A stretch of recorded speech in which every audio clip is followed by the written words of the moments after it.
Et l'invité de Paris Direct à ce propos, aujourd'hui, c'est vous, José Benavente, bonjour. Bonjour Madame Facard, merci beaucoup de me recevoir. Merci d'être sur ce plateau ce matin et bienvenue. Vous êtes le fondateur de l'ONG Pilote Volontaire avec laquelle vous survolez la Méditerranée en avion pour identifier et tenter de sauver les embarcations de personnes qui tentent la traversée des côtes africaines vers l'Europe. Je crois que vous avez près d'une vingtaine de bénévoles. On va revenir dans un instant sur l'histoire de cette ONG et la façon dont vous travaillez. On le disait à l'instant, on est aujourd'hui 18 décembre, cette journée internationale des migrants. Elle a été baptisée ainsi par l'ONU. Je crois que migrant, c'est un terme que vous n'aimez pas trop. Pourquoi ? Effectivement, c'est un terme que je me refuse à utiliser. Vous faites peut-être un travail de prospection plus précis que peuvent ne le faire les bateaux qui ont peut-être plus tendance à répondre aux appels quand ils arrivent jusqu'à eux, c'est ça ? Voilà. Avoir l'œil aguerri. Votre avion s'appelle le Colibri. Est-ce que vous pouvez nous raconter pourquoi le Colibri ? Oui, alors. Est-ce que vous pouvez nous expliquer à quoi ressemble une journée type quand les conditions météo sont favorables ? Comment ça se passe ?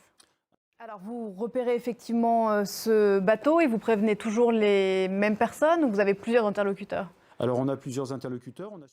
Sachant que vous agissez en votre nom propre, vous n'avez pas de mandat ni européen, ni public, en quoi que ce soit. Vous dites donc vous vous occupez de cette route côte libyenne, côte tunisienne vers l'Europe. Il y a eu énormément de traversées ces derniers mois, plus que vous n'en avez jamais vu. Et en 5-6 ans, depuis que vous opérez dans la zone, est-ce que les choses globalement s'empirent ? Et pour les pays d'arrivée, on parlait à l'instant du débat ici en France sur le projet de loi immigration.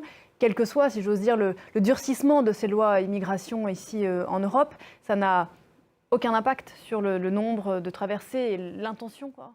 Est-ce que vous subissez de ci, de là des pressions de la part des gardes-côtes, qu'ils soient d'ailleurs européens ou nord-africains ?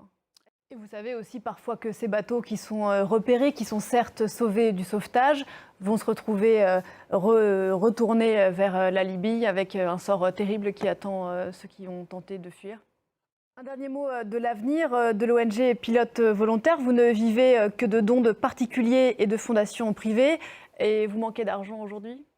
Une cagnotte à retrouver sur votre site internet, j'imagine, pour que les deux ailes du Colibri puissent continuer à faire leur part. Merci beaucoup, José Benavente, d'être venu ce matin sur le plateau de Paris Direct. Merci beaucoup à vous de m'y avoir invité. Pour l'ONG Pilote Volontaire à l'occasion de cette journée internationale des migrants, même si on l'a dit, vous et moi, nous n'aimons pas trop ce terme. Merci beaucoup. On se retrouve juste après la pause pour la suite de Paris Direct avec Damien Coquet.